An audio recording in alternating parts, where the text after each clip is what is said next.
Hi, this is Greg Lui-Kwan, again coming to you from Pauahi Tower at 1063 or so Bishop Street, Honolulu, Hawaii, in the exhibit titled 1942 to 1982, 40 Years of Surfboard Design and Surf Culture. I started studying surfboard design in 1964 when I got my first balsa gun as my first surfboard. I started collecting surfboards in 1978. I was jogging past a thrift store on Hotel Street that is no longer there between Thomas Square and a municipal building in Honolulu. And I looked in and I saw a surfboard that I had sold 10 years earlier in 1968. And it was a longboard, 3-stringer Wardy, 9/4 with a tail block. And I had to have it. It was only $15. And from then, I started thinking about collecting surfboards. I got into collecting surfboards in earnest in the late 70s and early 90s. I'm sorry, late 70s, early 80s. And I started collecting miniguns of the transition era. Hawaii did not have its own surfing magazine. California did. They had Surfer Magazine, Surfing, and Surfing Illustrated. Australians also had surfing magazines, and I felt that the Hawaii people were being left out in terms of being given credit for developing the modern high-performance shortboard. And so I started collecting Brewer and Reno and Country Surfboard transition guns of the 1967 to 1968 timeframe. And although history has been pretty much rewritten to include the contributions of Dick Brewer, Al Chapman, Tiger Espera, Mike Turkington, Mike Diffenderfer, and a host of other Hawaii guys, Reno Abalera and Jerry Lopez, I still enjoy showing these surfboards and telling my old stories. I want to show you a few of my 1960s big wave longboard guns. And I want to start with this particularly nice example of a Mike Diffenderfer 1961 vintage Inter-Island Surf Shop semi-gun here on this side. Mickey Lake founded Inter-Island Surf Shop in the late 1950s, and it is the oldest continuously running surfboard shop in the state of Hawaii, currently owned by Barry Morrison, located on Kapuhulu Avenue, a few blocks north of the Honolulu Zoo. Mike Diffenderfer was mentored by the legendary Joe Quigg and Pat Curran, also a legend. In the mid-1960s, Rich Harbor had a tremendous success with the introduction of the Trestle Special. For a short period of time during that same era, Dick Brewer, who had moved to California for a short time, was shaping surfboards for Rich Harbor. Now, this particular board I have here is a 10-foot 3-inch gun made by Rich Harbor, and people aren't all much well aware, but these surfboards are surfed by the likes of Jackie Eberly and Jock Sutherland. My friend Tim McCulloch has a beautiful picture, beautiful photograph of Jock Sutherland surfing inside Sunset on about a 10-foot face, riding a board identical to this shape. And this is something that Jock graciously authenticated for me a few years ago when this board was hung at the Wren Spooner, the family clothing store for Tim McCulloch's family about 15 years ago. The fin on the Rich Harbor gun is typical of the profiles used in the Trestle Special series that I mentioned earlier, made by Rich Harbor. One of the most collectible big wave guns of the mid-1960s is the Hobie Dick Brewer Hawaii model. I have 3. Only 88 were made. I have numbers 44, 53, and 83. Randy Rarick, my good friend, said that 83 was the highest number he'd ever seen, and that one is in original condition, and I'll be showing that quite shortly. What I have here is number 44, and it's a 10-foot 6-inch big wave gun featuring high-density foam stringers actually they're high-density foam T-bands offset from the center stringer. This board features not only a wonderful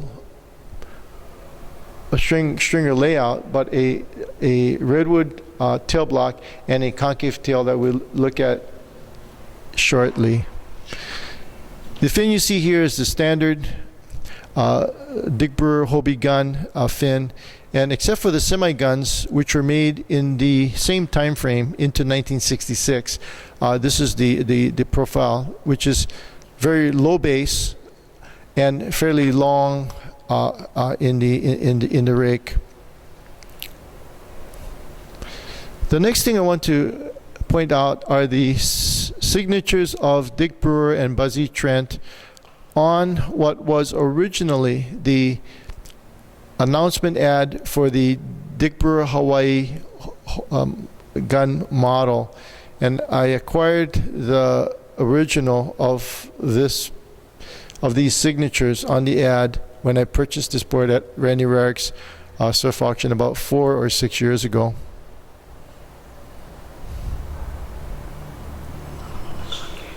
I asked Dick Brewer why the concave was so important, and he had used this design in the board that was named Excalibur by Buzzy Trent in the Surfboards Hawaii era.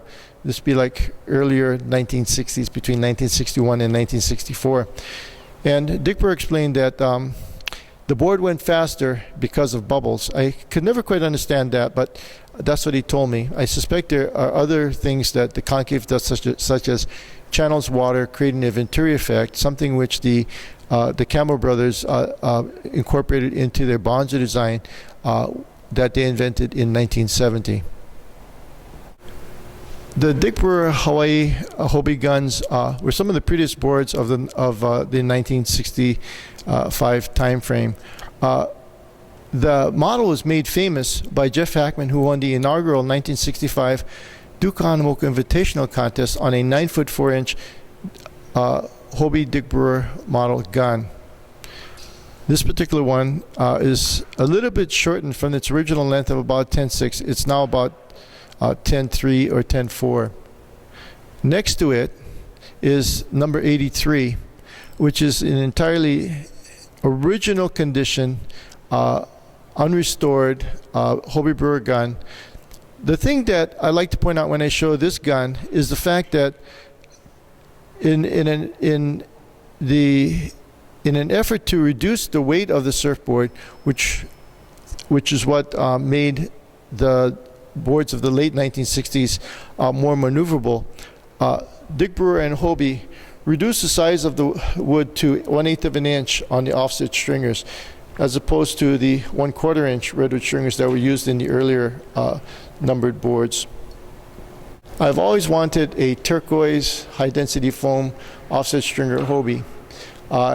And before I acquired number 83 through my friend Randy Rarick, I had another one that I want to show you next. I showed Dick Brewer this 10-foot 2-inch Hobie gun about 15 years ago and asked if it was one that he had shaped, because it so resembled a Bing Island Semi pipeliner board that I saw about 20 years ago. And Dick told me no, that this one had been shaped by Terry Martin, who recently passed away.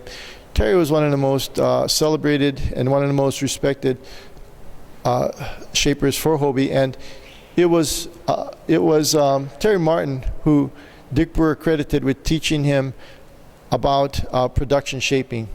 Terry was a master shaper. The fin on this particular Hobie gun, I should say the profile, as well as the resin lamination, white in the middle with blue on the sides, closely resembles the latest version of the Hobie Phil Edwards model. The Hobie Phil Edwards model was introduced in April of 1964 and is in production till 1967 or so. And this is the fin profile that was used in the post-1965, 1966 time frame by Hobie Surfboards for the Phil Edwards signature model. Phil Edwards was the first surfing celebrity to lend his name to a signature model, and that was again in April